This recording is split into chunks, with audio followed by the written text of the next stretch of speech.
Hello, hello, hello, ladies and gentlemen. This is Dr. Mary Payton with All About STEM Radio. And as you know, I currently come to you every Monday from 7 to 8 p.m. here at Fishbowl Radio Network. Yes, I am still in Hawaii, and I have Paul producing me today, so he just got a new promotion. I have to go, woohoo, Paul. But despite everything, I'm still staying in. I'm doing what I'm supposed to do with social distancing. School is out, so I want y'all to thank all of the teachers, the nurses, the essential workers, everybody that's out there taking care of us. And one major shout out to all the graduates for 2020, be it going from preschool, graduating high school, graduating college, getting that advanced degree. Hey, congratulations, congratulations, congratulations. And speaking of education, I have the most extraordinary young man on the show today. He is a student from Brigham Young University here in Hawaii. I met him, and I mean, he is an amazing young man. He is a musician. He has worked with the Kamehameha High School Choir. He wants to be a choir director eventually, and he has worked with his church choir. So this is one of my STEAM shows today. We are talking about music. So without any further ado, Iese, I want you to introduce yourself to my guest. Would you please? Absolutely. Thank you, Thank Mary. you. Aloha, everyone. I'm Iese Purcell Wilson, originally born and raised in Orange County, California. I am of Samoan, Hawaiian, Filipino ethnicity, so I'm a really colorful person, but I have been living in Hawaii for a little over 2 years now. And as Mary said, I'm studying music at BYUH. Okay. All right. So, hey, y'all, can't you tell by that dialect he's already another amazing person? Would you please give us a little bit about your background, a little bit about your journey? You say you're from California. You've made it over here to Hawaii. So give us a little bit about you, please. Yeah, what's great is I'm living in Hilo, Hawaii, just like Mary, and this is where my mom grew up. But I grew up in Orange County, and I after doing a 2-year mission in New Zealand, I came back to California, and I did community college over there studying music. And please pardon the background noise. They're working on the house. But let's see. I went to community college, and I'm proud to say that I went to community college. I studied there part time and carried 2 jobs while also serving in a lay ministry, and I don't regret it one bit. And I'm very proud of that part of my life. And so, I do definitely want to. Maybe I'm already starting to get on the soapbox, but I definitely want to get rid of that community college stigma of it being a negative thing. I'm so grateful for it. The template of being 18 years old, go out and live away from your family is outdated, and I'm very grateful to have stayed with my family there at the time, and then and to have gone through the community college route before coming to BYUH. Join the crowd. I started the same way. I mean, it made sense. It was cost effective, and I wasn't ready to leave home yet. So, hey, I commend you and understand that so much. Now, before we start talking about music, you said you did a ministry trip to New Zealand. How was that? Yeah, so great question. I'm a member of the Church of Jesus Christ of Latter-day Saints, and it's customary for young men to serve for 2 years, and we send our applications into the leaders of the church, the apostles, and they pray to know where I go, and they sent me to New Zealand, Samoan speaking, and I'm half Samoan, and so I actually got to learn the language of my ancestors, and I got to speak in Samoan with my grandparents, especially with my grandpa before he died, which was a real blessing. Oh my goodness. That is so amazing that you got to do that because, being able to do trips like that, either with the ministry or as I had a guest last week, they go and do STEM events in South Africa. Just being able to step out like that is a such a positive situation and such an adventure for young people to get to do. Now, you are currently at Brigham Young here in on the Oahu. Is that correct? Correct. North Shore. Okay. What are you majoring in? I know you like music, so I'm quite sure it's music, and we've already talked about that. So Yeah. tell us So a little I, bit I'm. about that. It's a really cool system out there. I never expected to go to BYH. I never expected to go to Hawaii, but uh, anyway. But now that I'm there, I'm getting a general bachelor's of music, of arts in music, and so that'll be my Mhm. major. And I'm minoring in both education and political science. Oh, That's a part of the system at BYUH. Is they don't have the long what's that called, general education requirements that a lot of schools uh-huh. have. You just need to take a major and two minors and get yourself out of school. And so I'm really happy to be doing that. Okay. Okay. So how is the music program there? Is it vocal? Are you vocal? Are you instrumental? Are you choral? Oh, What are you looking at doing? Or what do yeah. you do? So great question. My passion, and I'm going to let loose on this today, is choir music. However, they don't have a degree in choral music over here. So I'm Mm-hmm. working on my voice and just general studies. But one really neat thing about going to BYUH is really just another blessing is I didn't know that a fellow by the name of Michael Belknap works there. And Michael Belknap is my voice instructor, and he Mm-hmm. studied under Luciano Pavarotti. So I'm studying under a Oh. man who studied under Pavarotti, and so I'm a tenor, if you can tell by my high pitched voice, and I'm getting fantastic training from a quality tenor who studied with arguably the best tenor of all time. So getting a quality education there. Not a big music department, but very Mm-hmm. intimate and very caring for their students. Now you said it's not a big music department, but it's very intimate. Uh, how are you feeling about that? Not being in one of these big situations where I'm not saying you're just a number, but you may or may not really get to know your faculty and the other students. You know what? It's all I've known. My community college had a small music program, and I had a small music. Well, we had a very weak music program at my high school, and so I I have not known anything else. And Mm-hmm. now that's not to say that the quality of the students aren't elite. I just did a voice competition and I did not win, and because they are that good. And so and kudos and love to them. Their victories are my victories. But one school that I love is the University of North Texas, which is a gigantic music Oh program. yeah. I'm potentially thinking about getting a master's there. Dr. Alan Hightower over there is probably one of my favorite top music heroes. I just love what he does with the choirs out there. So, but uh, but I don't know if I'm ready for that size of schooling. I keep going to these small programs, but like I said, I know nothing else, but I love it. Well, North Texas is considered a large school, but it gives you that small town feel. I mean, it's like 45 minutes from my house in Texas. Oh wow, So wow.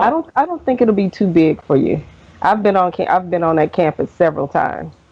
So I think you'll be very comfortable there. It's a nice school. It's a nice campus.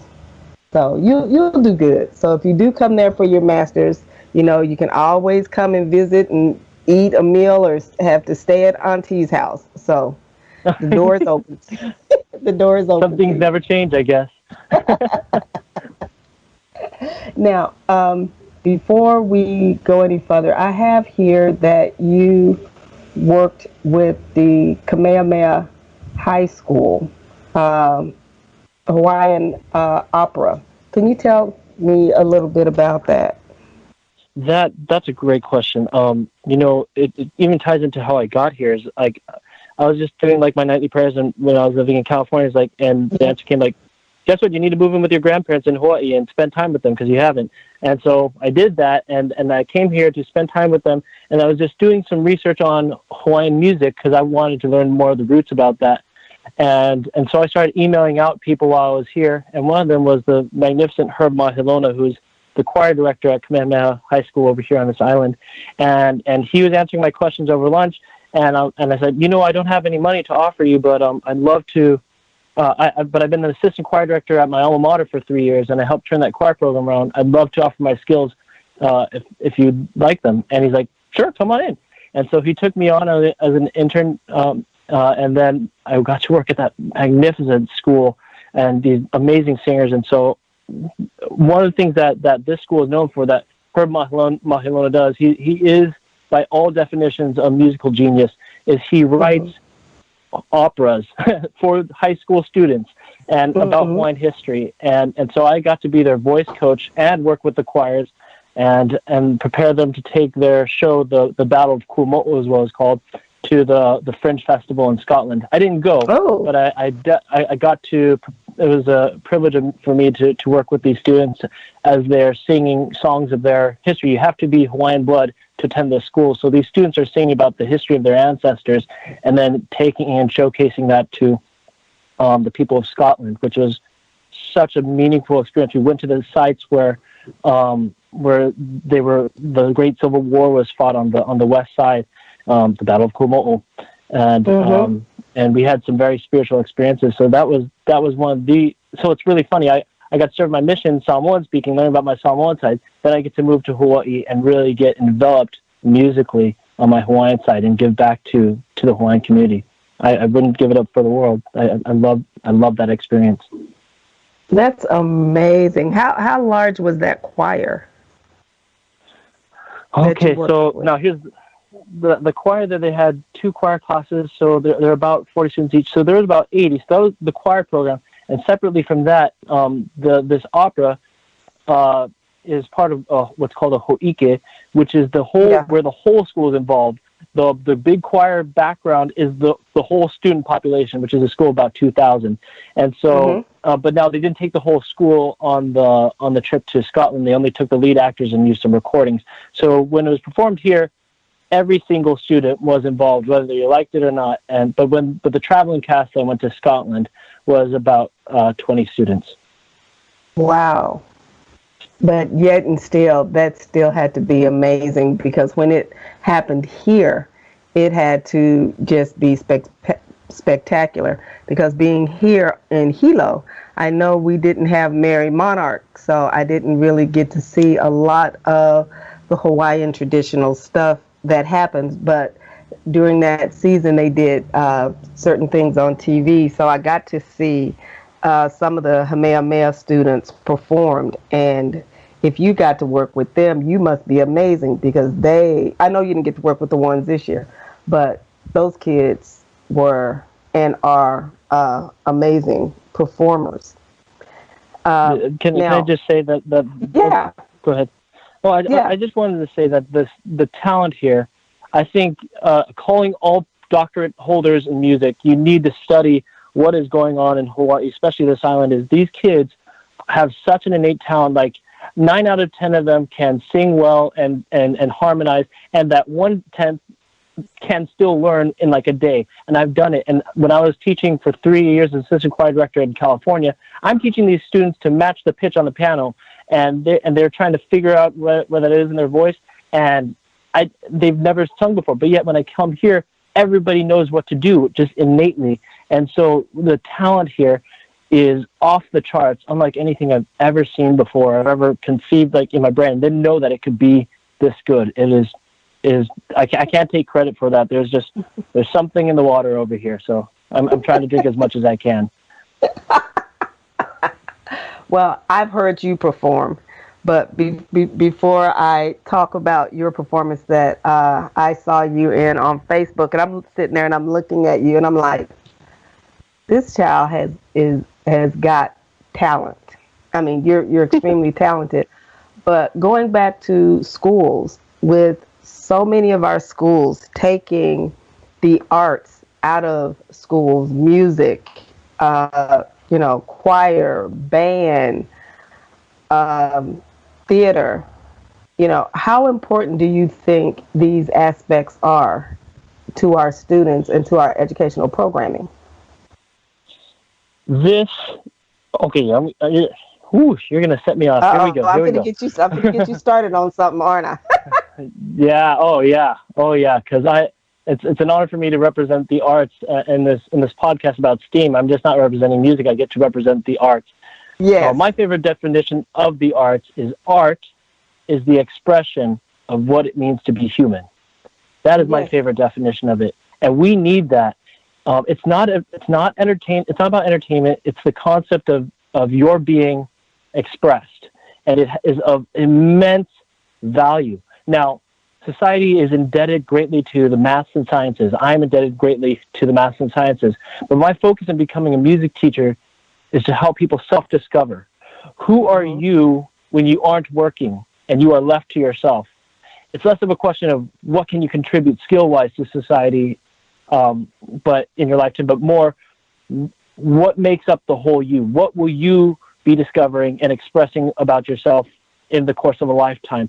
And and yet this is so vital to society. Like, and we talked about this briefly. Is I was moved greatly that when Italy got hit with COVID-19 and they shut down everything and everybody was locked up in their homes. This is the worst pandemic since the Black Plague, and Yes. their instinct as human beings was to go out to their balconies and sing. And if any listeners are listening, if you have not seen those videos, it is so heartwarming to see that, like, when society is being tested, we went to the arts. Everybody started Mm-hmm. craving the arts, and in our most extreme situation, and yet this is a thing that's going to get cut. If I could add a few more things, that the great philosophers of Plato and Socrates incorporated music as part of their foundational philosophies. They believed it impacted human behavior. It was Pythagoras who discovered the origins of musical tuning. Albert Einstein's mother was a pianist, and he had music in his home and he was dedicated to the violin. And he even Mm-hmm. said, like, life without playing music is inconceivable for me. I live my daydreams in music, and I see my life in terms of music. If I weren't a physicist, I would probably be a musician. Like, if these aren't evidence enough to keep music in schools and society, I don't know how many more arguments I need to pull out. Like, the greats of people that we look to, great minds of history, have proven that it is of immense value. And I'm very honored to be on your podcast and to stand up for it, guys. This is vital stuff. It's not entertainment. It's being and expressing the human experience. Mm-hmm. And I look at it also because I used to sing as a child, but back then all of us, either you were in the choir at church or something like that. And I grew up singing in the choir at church. Music teaches you discipline. You have Mm. to practice. You have to focus. I mean, I have a child that's in music. I grew up singing in the church. You, it's just like people talk about sports. You have to practice in sports and all of that. People that are in band, people that are in choir, people that are in theater, they have a major discipline about them that other people don't have. If you're not involved in anything, your child is not involved in anything. And your child, isn't getting that bit of discipline they can get from something that they care about or something that they really and truly enjoy and love and feel good about. So, the arts, and it doesn't have to be opera or something like that. You've Hmm. got rappers, you've got different rock and roll singers, you've got different people that play instruments. It helps with discipline. I mean, even in school, You go to a Absolutely. music class, you don't see kids acting out. They are doing what they're supposed to be doing when they get there. Hmm. So that's my soapbox, and I'm on. Well, there's a lot of order in music. It is one Yes. like for all the STEM minds out there, like everybody likes order. Music, although it's very expressive, has a lot of order, and it has that effect Mm. on students. I'm with you all the way. Mhm. Mhm. I mean, and I mean it. Yeah, I don't necessarily care for the fact that a lot of schools want to, you know, when they start getting rid of programs, they start getting rid of the arts programs, the the trades, and so on and so forth. But all of those are necessary in making a well-rounded kid, because if you are a kid and you're not good at acting, you're not good at singing, and you're not good at an instrument, but you are visually good at making displays or making graphics or building sets, to me all of that is important. And I don't think we should be losing any of it. So, Right. but that's my soapbox, and I'm all on it. Okay. If I'll throw a study behind you Okay. on this concept. I have one of the great inspirations for me was I came across this video on YouTube by a member of my faith. It was a spiritual lecture, but nevertheless involved the sciences, Hmm. or the arts. He was talking about his name is Doctor. There's the dog. Sorry about that. That's okay. Yeah, part of living in Hawaii, everyone. All right, so Dr. Michael Ballum is his name. He's a professor at Utah State University, and he gave a lecture and You talking still about there? Howard Gardner's. Yeah, am I coming in? Can you hear me? Yeah, you're here. I can hear Okay, you. okay. Um, anyway, Dr. Ballum gave a lecture on Howard Gardner's multiple intelligence theory. And I love this because the multiple intelligence theory shows the different ways to be intelligent. And if I can go through them really fast, I want to make an argument that his argument. There are originally like 7 or 8. Now it's up to like 9 forms of intelligence. One of them is naturalist, and I'm going to relate all of them to music. Naturalist, which is understanding nature, and music is based on the overtone series, which is natural. So if students are involved in music, they can learn on the naturalistic side. Obviously, there's musical learning. Hmm. That's the second one. Third is which many of your listeners fall under is the logical mathematical. In music, there's a lot of counting. There's a lot of logic and reasoning Yeah. and in it. And then there's also existential. In a choir, we are singing texts that are very thought provoking, making you wondering about purpose of life.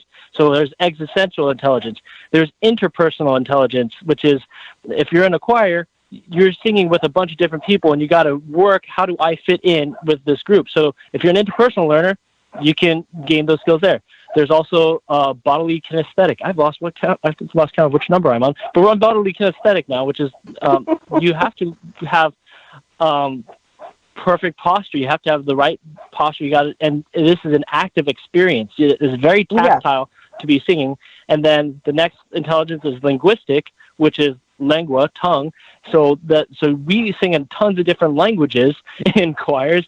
And so if you're a linguistic learner, then this is a place for you as well. Then there's intrapersonal. You learn a lot about yourself in Yes.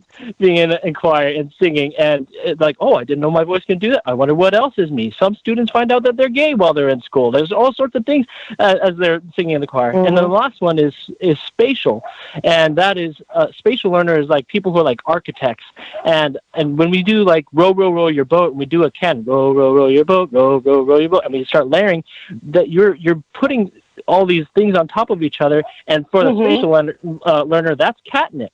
And so music is the only medium that I know that can stimulate all these learning styles simultaneously.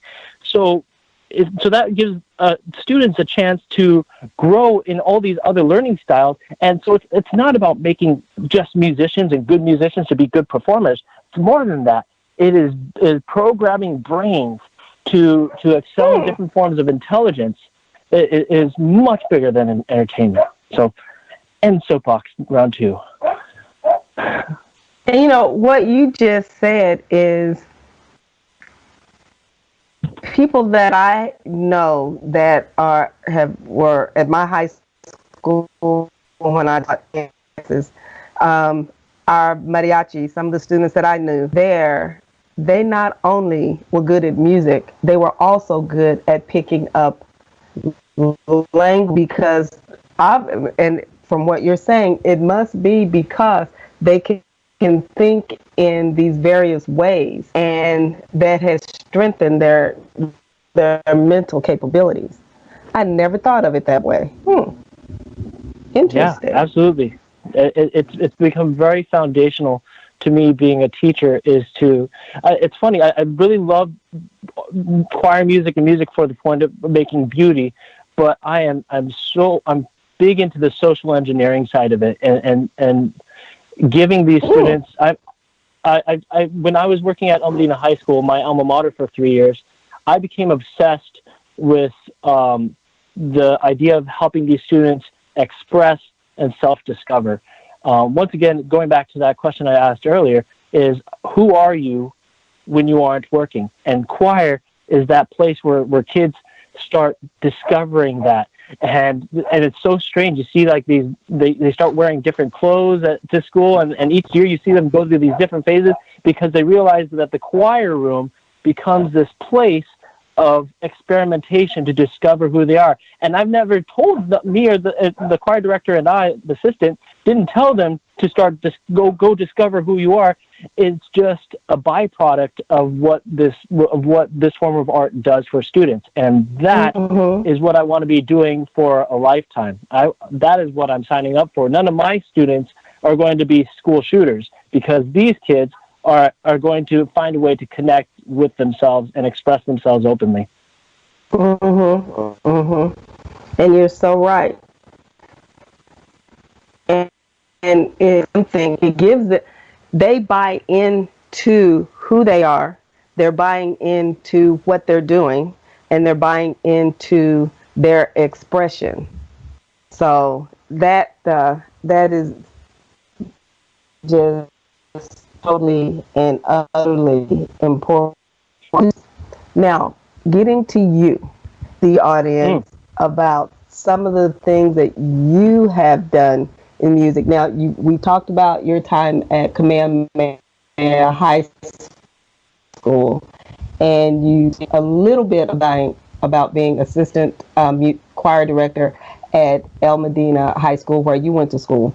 But what are some of the things that you've done, some of the people that you've worked with, some of the places that you have sang or performed?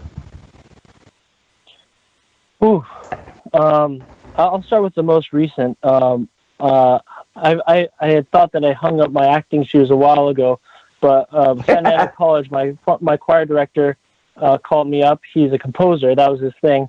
And he's like, hey, I wrote a musical called Frankenstein, and I know you live in Hawaii, but I would really like you to play the creature.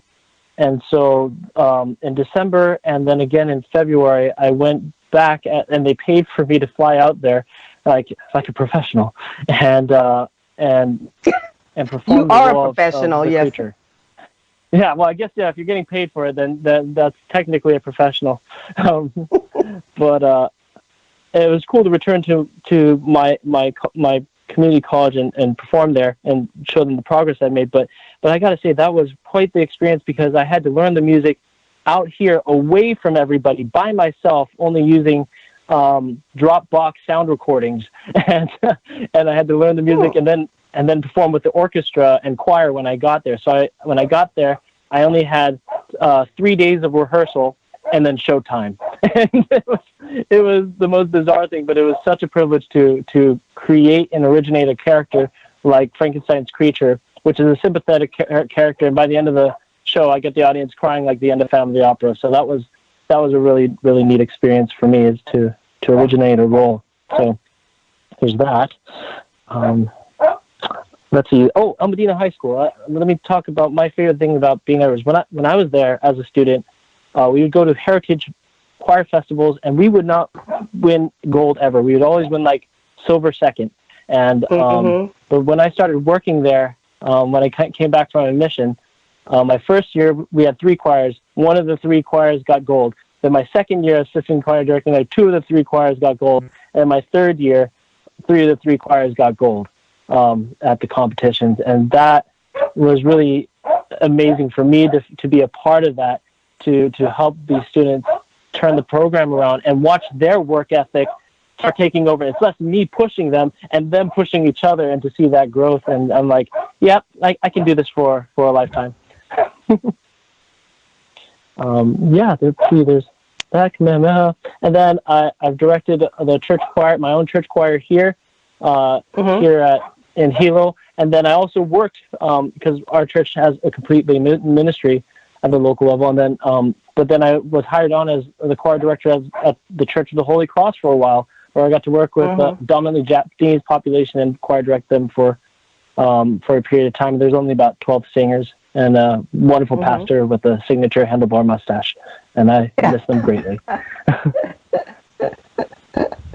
Well, I mean, we've talked about you a little bit, but when did you learn that music was a part of you? Ooh. Good question. Uh-oh, I hit a nerve.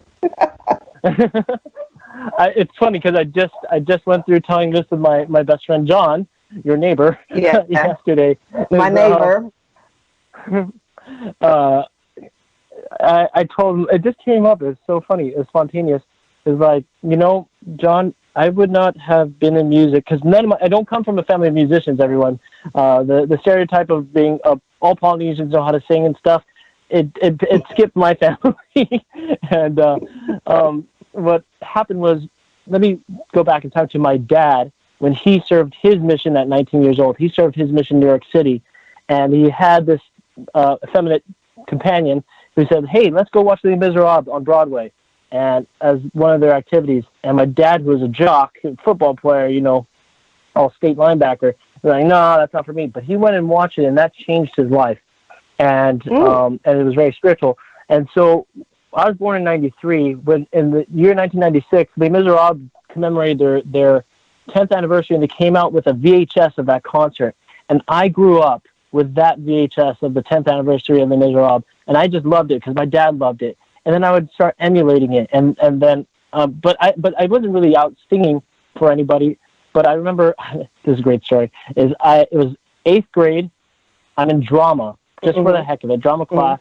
And they said they were going to do a musical, the first ever, and I auditioned for it. And then I came home one day. I came home to my mom like, "Mom, I just auditioned for Charlie Brown the musical, and I get to be Charlie Brown. I'm the main character." And I was so excited. And my mom, she had this hesitant smile on her face, and she's like, "That's great, son. Do you sing?" And like, she has a point. Like at home, I'm singing around the house, but do I sing? I guess I do. And so it started there in 8th grade, and I wouldn't get into choir till my sophomore year of high school. I skipped my freshman year was dedicated to freshman football, but my sophomore year, I started finding myself in choir music and growing there, and I realized that I was the top student voice for the next 3 years there. And so I realized, oh, I'm good at this. I should probably stick with it. So, yeah, so that was how I started figuring out. I'm not one of those child prodigies. I came kind of late. Well, you came kind of late, but you came, and you are awesome. Hello, audience. If you are just joining us, this is Dr. Mary Payton with All About STEM Radio. Don't forget, I come to you every Monday from 7 to 8 p.m. Central Time here on Fishbowl Radio Network. And, this is a summer of patience. So, hey, if you don't have to go out, don't go out. Stay in. Spend time with your families. I have had some people tell me some wonderful stories of what they have done at home with their families and friends. And, Zoom dinner parties are excellent if you've never tried one. But I have a excellent, excellent guest here tonight. Iese Wilson. He is a student at Brigham Young University here in Oahu, and he is a music major. He's getting his Bachelor's of Art in Music, Education, and Political Science. So, hey, that tells you he is a young man who is fairly, and utterly and totally driven. Now, Iese, I want to ask you a question. I know that's all I've been doing is asking you questions. That's my job. That's why I have a radio show. But I love it. question. What is your favorite thing to sing? What type of music or what song? What is your favorite thing to sing? That's a great question. I know. My style that I sing in is classical, leaning operatic singing and musical theater. But nothing fills me up with greater joy than expressing a text of great value to me. If you go on YouTube and you look up The Impossible Dreams and then the Wilsons, you'll find me and my two brothers singing with my cousin Kuha'o, who's a blind pianist prodigy. He's not too closely related. He's way more talented than us. But I love singing. I think The Impossible Dream is whatever version you may be thinking of, the one from Man of Vermont the musical or Luther Vandross's version. That song has meant a great deal to me, and so I would say that's probably one of my favorite songs to sing of all time. Now you say you sung that with your brothers? Yeah. So it's funny. Growing up in the Samoan family, I grew up half the time at my grandma's house with my 18 cousins. So I grew up with them as siblings, as siblings as well. My birth two brothers, my blood brothers, Chris and Kilmalu. I'm the oldest of three boys. It just so happened that they became singers as well, and we're the only three out of all those cousins that became singers.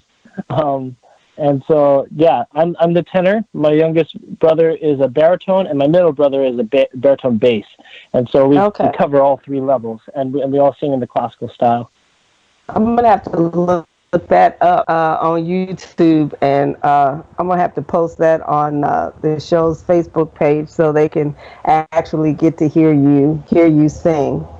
But, speaking of that, what is your favorite type of music? Now, I listen to everything from gospel to Christian to rock to R&B to old school.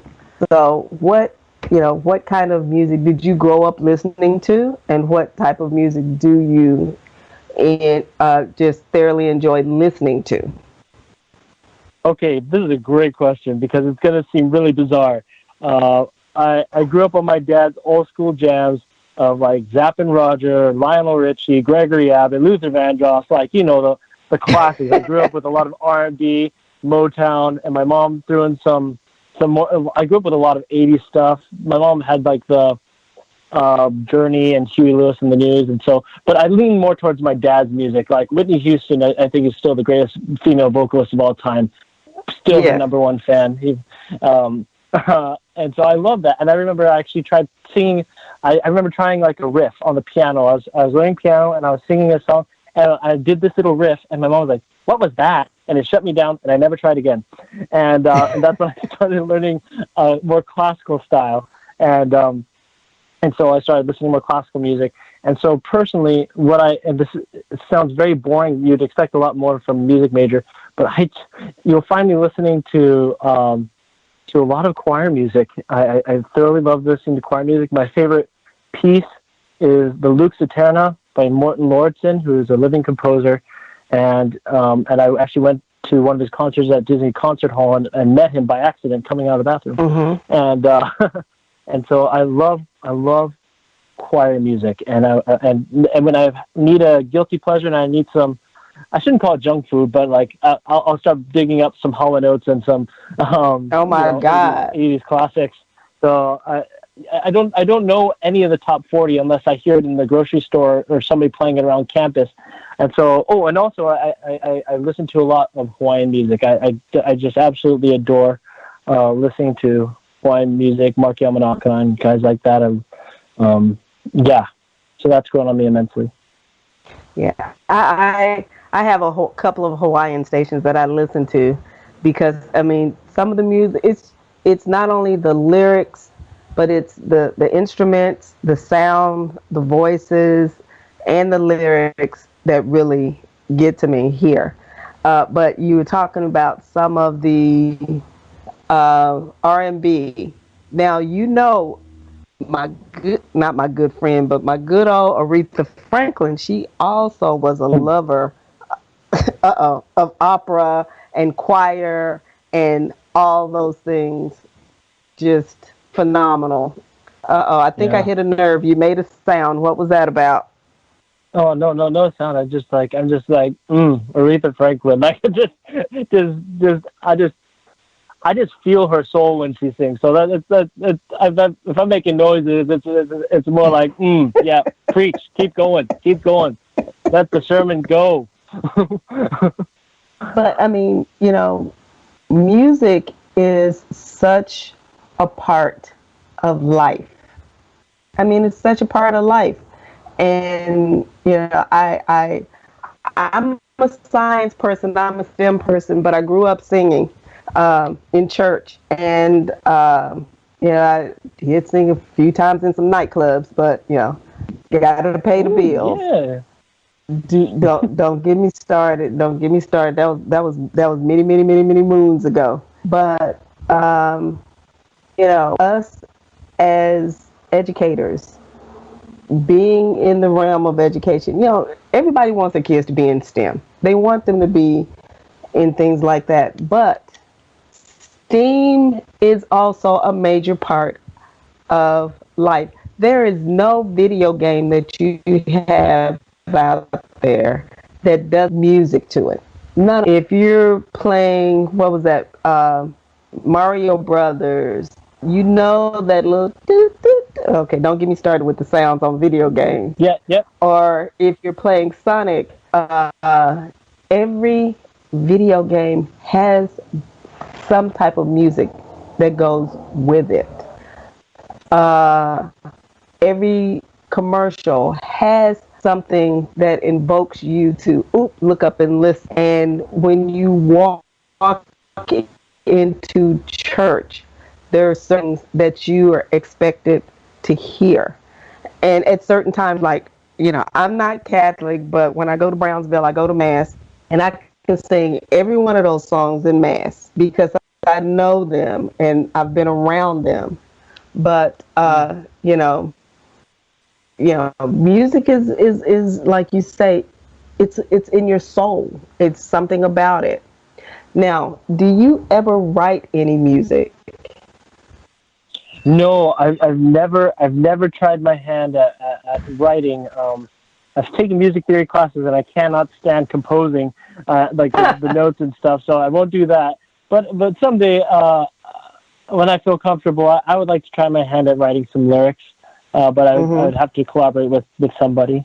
But I do have a lot of fun being a choir director and a singer, and I love interpreting music and doing it my way or how I think the composer wanted it. That's where my creative side lies, and something that, going back to Dr. Alan Hightower at North Texas, that is something that he is the king at. I just love his interpretations of the music that he does. So that's where the money is made. That makes sense. Okay. All right. So, well, we got to think of it this way. You're looking at going into a classroom eventually, but this is something that I've been learning from a lot of my young STEM people. You got to have a side. You got to have something of your own. Once you get into the classroom, what would you think would be your side thing you know, I know you'll probably still work with the church, but will you still, do theater or anything like that? Oh, are you talking to as a moneymaker or as a hobby? Either way, other than just, once you graduate, being in the classroom, what else on the side would you want to do? Like me doing radio is my side thing. I don't know why I want to do this, but obviously I'm semi good at it. Well, Paul's in there laughing at me. this is going to come from a really out of nowhere because it has nothing to do with our conversation till just now. I am actually yeah, sorry, it's going to come right out of left field. I came out as gay last year as a person being gay, and which is very controversial in the Yeah. Christian world. And so I actually am in the presidency of an LGBT support group for members of my faith called Affirmation and the Hawaii chapter. And so I'm heavily involved right now in making sure that we create safer spaces in our places of worship. And so I do plan on still being active in church, but and so that'll keep me busy. But outside of that is my passion of making sure that everybody feels included and building a better culture in Christianity, so that everybody can feel included. So I run a support group of about just under 200 members out in Iese, and so we're actually the chapter for the whole state of Hawaii for members of our faith who are LGBT. So I'm probably going to stay be a bit of an activist in that going forward. Okay. Maybe y'all need to make a subset of a choir too. Yeah. I could see it happening. Hey, I could see it happening too. But we're gonna sing that's that True Colors. Who sung True Colors? Cyndi Lauper. I see. Cyndi Lauper, but I prefer the Phil Collins version. That's just me. Oh, okay. Yep, I like that one too.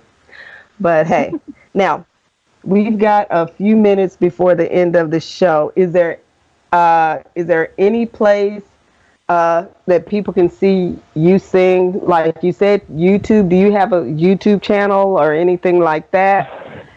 And is there anyone you want to thank for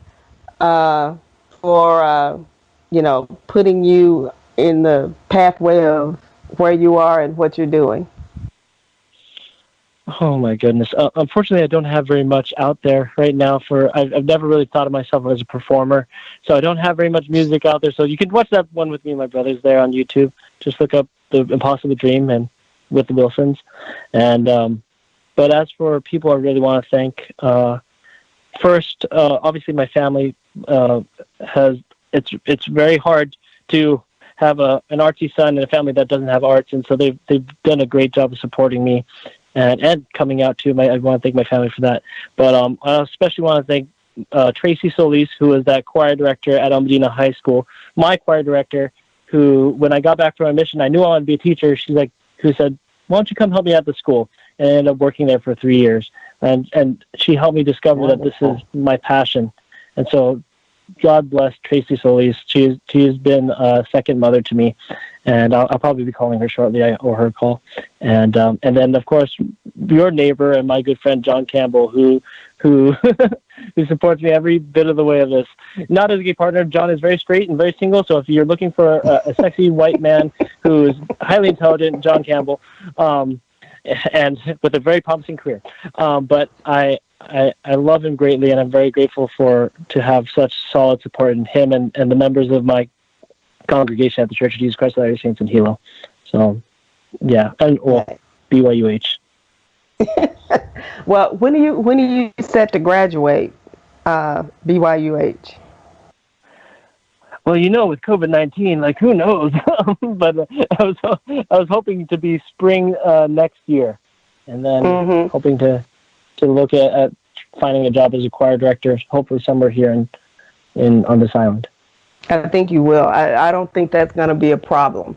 But, you're awesome, dude. And you like my cooking, so we okay. We okay. Oh, Yeah, that is yeah, that is not a hard thing to do, to love your cooking. yeah, Paul. They get the leftovers, but I mean, dude, you're gonna do awesome, and I don't know what type of framework the school is gonna have to have y'all come back. Have they given y'all any insight yet onto that? Are you gonna be online or going back on campus? Do you know yet? I don't know yet, but I'm itching to get back on campus. I did my time at community college. I want my on-campus experience at my university, please. Let me back in. Yeah, people. I mean, we're going through the same situation here with teaching public school. So parents, I'm just gonna say, y'all be patient. Students, be patient, but don't give up because it's gonna happen. We're gonna go back. You're gonna get to see your friends. You're gonna get to be sitting in those classes again, but we just don't know how yet. And you know, summer's here. Enjoy what you can. Now I know this. I've got 2 minutes, but this question is kind of off task here. Uh, I got the chance to drive the whole island the last Hmm. over the weekend. Well, I left Thursday and finished up Saturday. Uh, Here on the Big Island, what are some of your favorite places? Oh my goodness! I'm a simple man. I really like just going to Carl Smith Beach down there in Kilcaha, where it's really still, and you get sea turtles swimming around in there, so they can just Yep. shock you. And I just, that's just a happy place for me and my friends. And and I just did the Narnia hike yesterday, which was gorgeous. And Oh, I thoroughly enjoyed my hike up in at Pololu Valley that did with some friends up in Kohala last year. So those are some great places. And then, yeah. of course, Tex Malasada is out in Honolulu, where my family's originally from. Got to get some quality deep fried donuts covered in sugar out there. So, Oh my God. Yes. Now I went to Palulu, but I didn't hike all the way down because I was so tired from doing other hikes and walks and going to the beach before I got there. So when I go there, I'm gonna oh have to wow, go directly there because I hear there are like beautiful swings and everything there. But yeah. anyway, The common I'm mistake getting the people signal have from make is Paul. they go. Go ahead. Sorry. No, what the mistake is what? The common mistake that people make when they go down to Pololu Valley is they get down to the bottom and they see the beach to the left, and they go to the beach and they realize they can't really swim in the water because the waves are too rough. But they don't go right, and they don't get to see that beautiful valley that's down there, Yeah. and it's stunning. It's absolutely stunning. So don't miss that. Yes, I've got pictures of part of that, but I'm getting the face from Paul that I need to get off. Okay, But okay. I want to thank you so much for coming on to the show, and this won't be your last time. And keep singing, because you have a beautiful voice. And Oh, well, best wishes in finishing at BYU and all that great stuff. So let me close out. Ladies and gentlemen, I have been interviewing the phenomenal Yasier Williams. He is a phenomenal singer. He's going to BYU to get a degree in music and education and political science. He's not like most of us. He can't just pick one. He's got to be well rounded. So, thank you for coming on. And don't forget to check us out next week here on All About STEM Radio.